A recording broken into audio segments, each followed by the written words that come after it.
We have been barrel aging since 1999.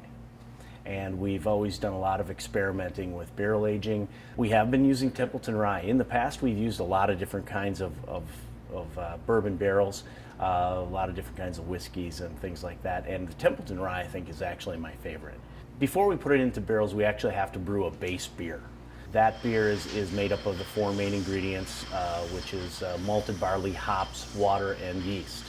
And then we actually, using counter pressure, we'll push the beer out of a tank into all the different barrels. Okay, can you come back and hold this for me? Then I can control it here.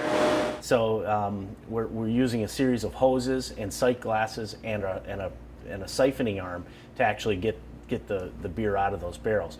It goes into the bright beer tanks. Then we'll either put it into bottles immediately within the next day or so, or we'll keg it as well, put it into half barrels and 1/6 barrels. The labor aspect of this particular beer, they're very labor intensive. So, I mean, it takes 2 to 3 guys one whole day to empty 40 barrels. And it also takes about the same amount of time to then fill them up again.